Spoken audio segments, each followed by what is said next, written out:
दोस्तों, आपने कभी सोचा है कि एक छोटा सा यूरेनियम का पैलेट जिसका साइज बस एक मूंगफली जितना होता है, वो आखिर इतना पावरफुल कैसे हो सकता है कि अकेले ही हजारों घरों को पूरे 1 साल तक बिजली दे सके? क्या सच में इतनी छोटी सी चीज के अंदर इतनी खतरनाक एनर्जी छुपी हो सकती है?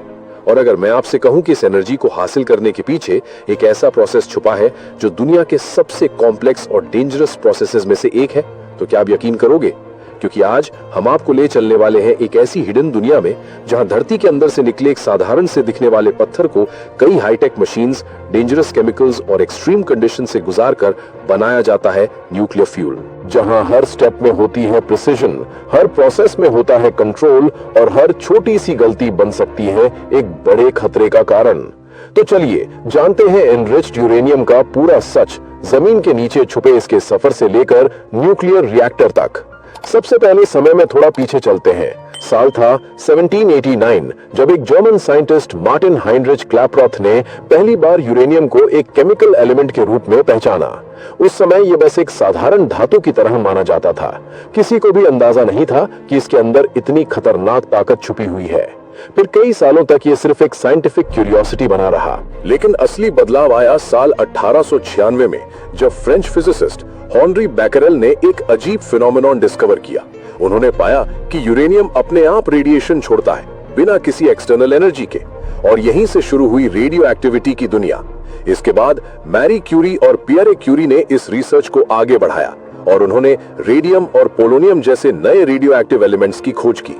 धीरे धीरे साइंटिस्ट्स को समझ आने लगा कि मैटर के अंदर एनर्जी का एक हिडन वर्ल्ड मौजूद है जिसे अगर कंट्रोल कर लिया जाए तो ये पूरी दुनिया को बदल सकता है।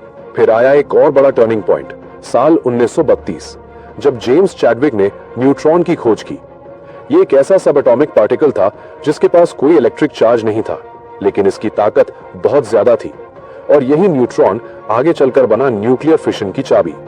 इसके कुछ ही साल बाद 1938 में जर्मन साइंटिस्ट्स ऑटो हान और फ्रिट्ज स्ट्रासमैन ने एक एक्सपेरिमेंट किया जिसमें उन्होंने पाया कि जब यूरेनियम के एटम्स पर न्यूट्रॉन गिराया जाता है तो वो टूट जाते हैं और इस प्रोसेस में निकलती है बहुत बड़ी मात्रा में एनर्जी। इस फिनोमेनन को कहा गया न्यूक्लियर फिशन, और यहीं से शुरू हुई न्यूक्लियर एनर्जी की असली कहानी।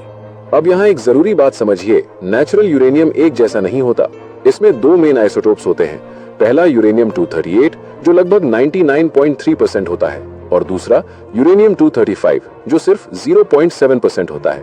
लेकिन असली काम का आइसोटोप है यूरेनियम 235 क्योंकि यही आसानी से फिशन करता है, जबकि यूरेनियम 238 ज्यादातर स्टेबल रहता है।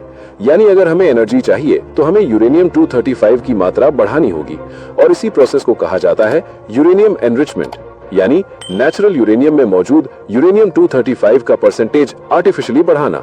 अब इमेजिन कीजिए वर्ल्ड वॉर 2 का समय, जब पूरी दुनिया युद्ध में उलझी हुई थी। उसी समय यूनाइटेड स्टेट्स ने शुरू किया एक सीक्रेट प्रोजेक्ट, मैनहट्टन प्रोजेक्ट, जहां दुनिया के सबसे बड़े साइंटिस्ट्स एक साथ काम कर रहे थे। उनका गोल था यूरेनियम को एनरिच करके एक ऐसा वेपन बनाना जिसकी ताकत पहले कभी नहीं देखी गई हो। इस प्रोजेक्ट में एनरिको फर्मी और रॉबर्ट ओपेनहाइमर जैसे महान वैज्ञानिक शामिल थे। उन्होंने ऐसी टेक्निक्स डेवलप की जिनसे यूरेनियम के आइसोटोप्स को अलग किया जा सके, जैसे गैसियस डिफ्यूजन और सेंट्रीफ्यूज टेक्नोलॉजी। और इसी रिसर्च का परिणाम था हिरोशिमा पर गिराया गया एटॉमिक बॉम्ब, जिसने पूरी दुनिया को हिलाकर रख दिया। लेकिन इसके बाद दुनिया ने न्यूक्लियर एनर्जी को एक नए नजरिए से देखना शुरू किया। अब फोकस था डिस्ट्रक्शन नहीं, बल्कि इलेक्ट्रिसिटी प्रोडक्शन पर। न्यूक्लियर पावर प्लांट्स में इस्तेमाल होने वाला यूरेनियम इतना ज्यादा एनरिच नहीं होता। इसे सिर्फ 3% से 5% तक एनरिच किया जाता है ताकि ये कंट्रोल तरीके से एनर्जी प्रोड्यूस कर सके, जबकि वेपन्स के लिए 90% से ज्यादा एनरिचमेंट चाहिए होता है। और यही वजह है कि यूरेनियम एनरिचमेंट आज भी दुनिया की सबसे सेंसिटिव और कंट्रोवर्शियल टेक्नोलॉजीज में से एक है। अब सवाल आता है कि ये यूरेनियम आखिर आता कहां से है? तो दोस्तों, इसकी शुरुआत होती है धरती के अंदर से। यूरेनियम मिलता है खास मिनरल में जिसे यूरेनाइट कहा जाता है। ये आमतौर पर बहुत कम कॉन्सेंट्रेशन में पाया जाता है, कभी कभी सिर्फ 0.1% से 2% तक, यानी 1 टन पत्थर में सिर्फ कुछ किलो यूरेनियम। लेकिन दुनिया में कुछ जगह ऐसी भी हैं जहां इसकी मात्रा बहुत ज्यादा होती है, जैसे कनाडा के सस्कैचेवन में, जहां यूरेनियम ओर की प्योरिटी 20% से भी ज्यादा हो सकती है, यानी दुनिया के एवरेज से लगभग 100 गुना ज्यादा। लेकिन यहाँ माइनिंग करना इतना आसान नहीं होता, क्योंकि यूरेनियम के ऊपर होती है पानी से भरी हुई एक थिक सैंडस्टोन लेयर। अगर इसे बिना तैयारी के खोदा जाए तो पूरी माइन पानी से भर सकती है, और यही इस प्रोसेस को और भी डेंजरस बना देता है। अब इस चुनौती से निपटने के लिए इंजीनियर्स इस्तेमाल करते हैं एक बेहद ही fascinating technique, artificial ground freezing. सुनने में भले ही सिंपल लगे, लेकिन असल में ये एक हाईटेक इंजीनियरिंग मार्वल है। इस प्रोसेस में जमीन के अंदर सैकड़ों गहरे छेद किए जाते हैं और उनमें डाले जाते हैं स्पेशली डिजाइन पाइप्स। इन पाइप्स के अंदर बहाया जाता है एक बेहद ठंडा लिक्विड, कैल्शियम क्लोराइड ब्राइन, जिसका टेम्परेचर होता है लगभग -30 डिग्री सेल्सियस। ये लिक्विड धीरे धीरे आसपास की जमीन और उसमें मौजूद पानी को फ्रीज करना शुरू कर देता है, और कुछ ही समय में ये पूरा इलाका एक सॉलिड आइस वॉल में बदल जाता है।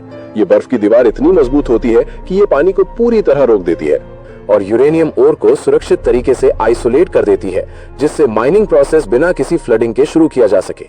अब शुरू होता है असली एक्सट्रैक्शन प्रोसेस। सबसे पहले एक छोटा सा पायलट होल बनाया जाता है, जो इंजीनियर्स को एग्जैक्ट दिशा दिखाता है। फिर बड़े बड़े ड्रिलिंग मशीन्स की मदद से उस होल को वाइडन किया जाता है और धीरे धीरे यूरेनियम ओर तक पहुंचा जाता है। पावरफुल ड्रिल्स रॉक को तोड़ते हैं और टूटे हुए पत्थर नीचे कलेक्शन चेंबर्स में गिरते जाते हैं।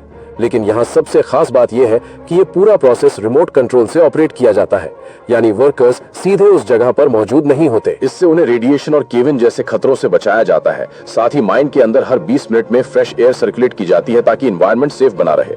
जब ये ओर सरफेस पर लाया जाता है तो सबसे पहले इसे स्कैन किया जाता है ताकि ये कंफर्म किया जा सके कि इसमें यूरेनियम की मात्रा कितनी है।